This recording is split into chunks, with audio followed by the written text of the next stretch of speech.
Well, life out there is hard enough at the best of times right now, and everyone has at least one personal challenge that adds to the grind. Whether it's economic, physical, or mental, we all have our baggage. The trick is to take that baggage and make it beautiful, and my second guest this evening has certainly done just that.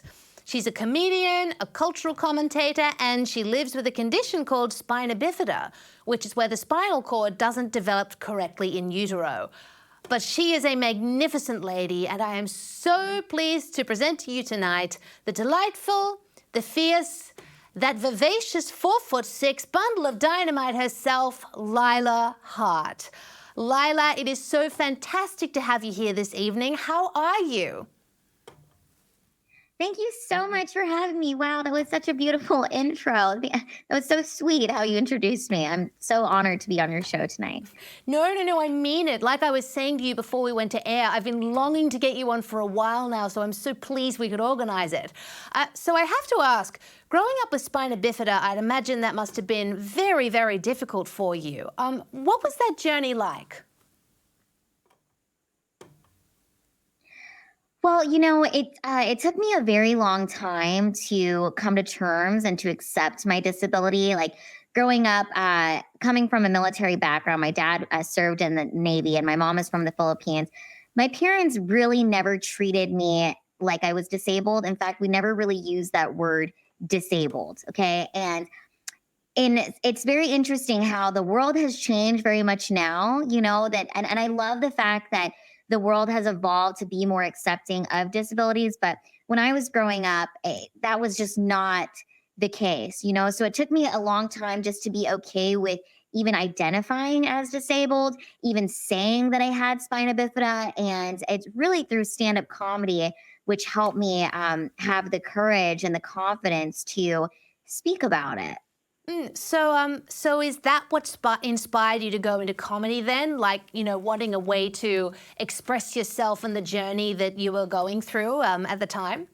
Yes. Well, okay. So originally, I went to Washington State University. I have a degree in broadcast journalism. And what I wanted to do was to be a newscaster because behind a news desk, just like this, no one would have any idea that I was 4'6", that I had spina bifida. And I thought I could just hide my disability, and I would never have to talk about it. So that was ultimately my dream. But after I graduated, I moved down to Los Angeles and I was trying to get into acting and trying to get jobs. And every time I would send out, my headshot and my resume, I'd always get called in for the audition. Then I would walk in and I could feel automatically that there was this kind of discrimination happening because of the fact that I'm 4'6" and I do walk with a bit of a limp.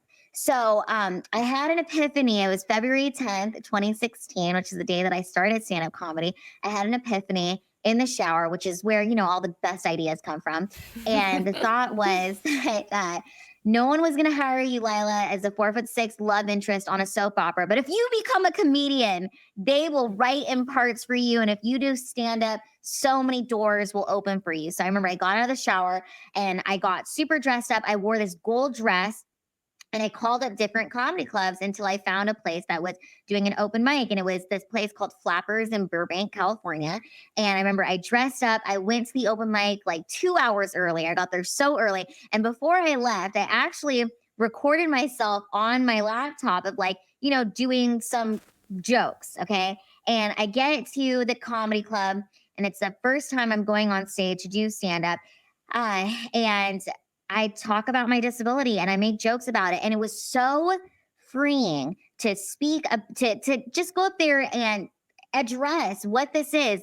I have spina bifida and scoliosis, and I'm now able to talk about my disability, but also, create comedy from it. And I think, what do they say? Time plus tragedy plus time equals comedy. Mm. And, it took me again a very long time to come to terms with this, mostly because growing up you look so different than your peers, right? Like you look so different and you just want to be accepted. Mm. And for me, doing stand-up comedy was the ultimate way where I could tell my story and be accepted by my peers.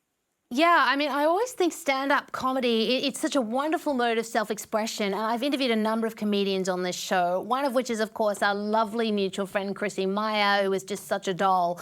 But I look at you all, and I think you are so brave. I mean, like, I like telling the odd joke, don't get me wrong, but the thought of getting up there in a space that's so vulnerable, it's so vulnerable doing a comedy routine, I think I would just be too frightened. So how do you get over what I would imagine are those nerves, that fear of getting heckled or a joke landing flat? Like tell us, what's your method? Well, it's, I think what makes stand-up comedy so difficult is that it is the most difficult form of public speaking, right? If you're asked to give a speech, that's already scary enough just to speak. And if you're giving a speech and you happen to be funny, that's a bonus. But the difference between giving a regular, just motivational speech and doing stand-up is all of these people in this room have paid and expect you to be funny. So they're expecting jokes. There's that anticipation of comedy. It's kind of like, I feel like performing stand-up is a little bit like a song in a way. Like you want every 30 seconds, there has to be a laugh. And then every minute has to be an even bigger laugh. And then you have to keep repeating that over and over again. And for me, it's the ultimate rush. I mean, it's better than any high or drug I've ever experienced. And actually through stand-up comedy, I was able to get sober, which is part of my story too. Oh, wow. Because the high that I get from stand-up is better than anything I've ever put into my body, Yeah, wow. I mean, did you find, look, I mean, if this is too personal a question, please tell me, but that sounds like a whole nother journey that you've gone on. Did you find that maybe engaging in substances was to help with self-confidence? Oh, absolutely. Yeah, absolutely. It was definitely like a cope, like when before I started stand up, like when I first got into college, you start to drink, right? And at first it's normal because everybody's drinking. And for me, I could drink and then now I don't feel like I'm 4'6" and I have spina bifida. In fact, I can walk into a room and I feel like I'm 6'2". It's that liquid courage. And then it turns into, you're just drinking with your friends and it escalates to now I'm drinking alone and it's become this like spiral where I need the alcohol or I need the whatever I need to feel okay about myself. And it wasn't until I really started stand up and I realized that, hey, if this is something I truly want to make because here's what I would do. Like I would go to comedy clubs. And of course, in the comedy club culture, there's a lot of drinking, there's a lot of smoking on the patio, but I would never drink before I got on stage. I'd always do my set and then afterwards, maybe I'd have some drinks. But I realized that if I really love doing this stand up, that I've got to stop drinking. I've got to get my mind completely clear because I think God rewards sacrifice. And for me, giving up the alcohol was an ultimate form of sacrifice. And it's been a really wonderful journey so far. So. Well, I think that's a wonderful way to look at it, that God rewards sacrifice. Because, I mean, I have a similar philosophy. I think that sometimes in life you need to suffer in order to learn. And I think the idea that, ultimately you grow as a person out of it, it's all unironically part of God's plan. So I think that's lovely that you're able to go on that much healthier journey from stand-up. Really, really great.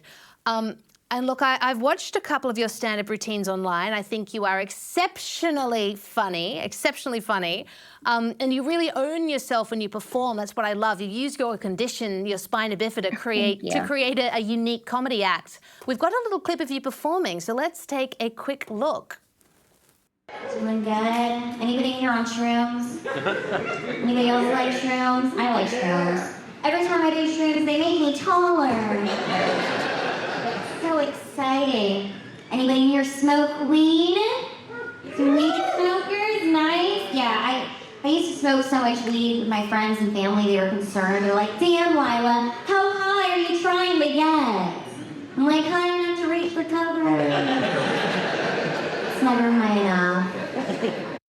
Now, look, that must be very, very empowering, isn't it? You know, you're taking something that is obviously really, really difficult for you and owning it like that. I mean, it's just fantastic. You know, is that what a lot of your comedy is like? Oh, absolutely. And before I did stand up, after I had graduated from college, I was on this journey, like even a few years before I started, where I was like, I wanted to get okay with having a disability, right? And I actually had never met other people with my disability until I moved to California and I went to an event called Life Rolls On. Okay. And this is the first time that I actually met children with spina bifida. And this was the first time that I was faced with the fact that most people with my condition, they are in wheelchairs and they cannot walk. Okay. And for so much of my childhood and teenage years, I felt like sorry for myself and I hated my legs. I hated the way that they looked. I never wore skirts. I always wore jeans. Like even in the summer, I could not wear a bikini. I would wear like capris into the pool and I would have the most horrible tan lines because I hated the way that my legs looked. And then when I went to this disability conference and I met children with with the same disability as me, I looked at them and I was like, I would hate for them to feel that way about their Mm, bodies. So from now on, I am going to wear what I yeah. want to wear. I'm going to wear the skirts that I want to wear.